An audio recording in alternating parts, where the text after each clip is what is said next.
Défilé de Mamouton et d'Issoador. Ces masques remontent à la nuit des temps et le sens de cette tradition est perdu, même si depuis 1950 certains chercheurs ont tenté quelques explications. Ils sont emblématiques du village de Mamoyada.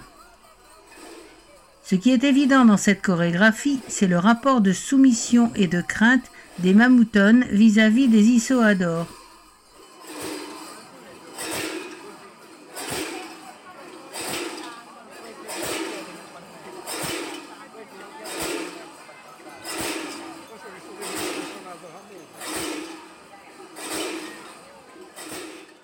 L'Issoador est le porteur de la soa, le lasso léger fait de joncs tressés. Il est vêtu d'un costume rouge et blanc, agrémenté d'un foulard de femme coloré, et son masque blanc est neutre, sans expression. Sa danse est légère, il badine et parle avec le public tout en surveillant son troupeau.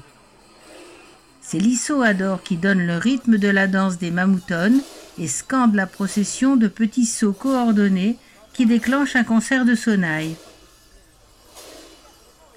Le Mamouton est un être sombre et austère, vêtu d'une lourde et chaude peau de mouton noir et harnaché d'une cinquantaine de sonnailles appelées karigas. Son visage porte un masque de bois léger, noir et sculpté, à l'expression triste ou fatiguée. Il danse pendant des heures avec son équipement de 25 kilos, donnant des coups d'épaule pour faire sonner la kariga. Et avec la chaleur, la fatigue et la lourdeur ne sont pas simulées.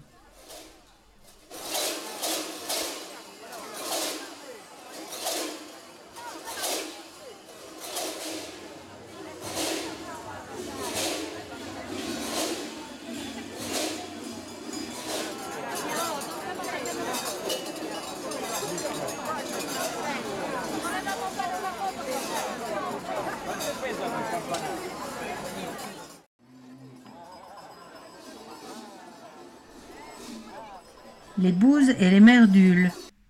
Ces deux masques sont originaires d'Otana, mais sont souvent invités lors du carnaval dans d'autres localités.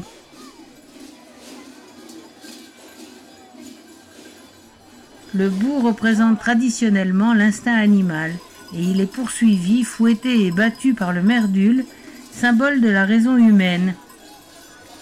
Les bouses portent un masque en forme de tête de bœuf ou de cerf, une peau de mouton blanche et un harnachement de sonnaille appelé sous-sonazos. Le merdule, ou gardien des bœufs, est aussi couvert d'une peau blanche. Mais le masque de bois représente le visage d'un vieillard au rictus, triste ou grimaçant. Avec leur bâton, ils essaient de conduire la troupe. On peut parfois assister à de belles batailles.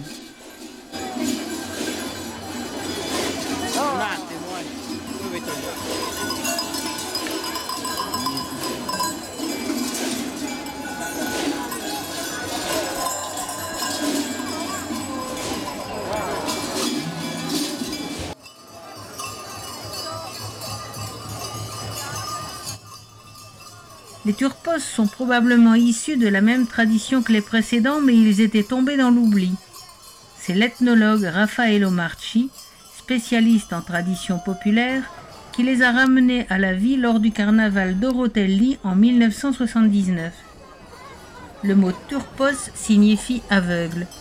Les turpos défilent sans masque, avec le visage noirci au charbon. Leurs amples vêtements noirs à capuche cachent en partie leur visage. Ils portent de grandes cordes ou des lanières de cuir en bandoulière où sont accrochées des cloches en bronze ou en laiton. Ils avancent par trois, deux devant, enlacés, simulant les bœufs tirant la charrue. Les turpos bouses sont conduits par le troisième, le turpo fermier. On retrouve la dualité homme-bête, mais dans ces figures, tous sont égaux. Même costume et même peine. On peut voir aussi parfois le maréchal ferrant turpo ou le semeur turpo jetant du son comme un symbole de bonheur et d'abondance.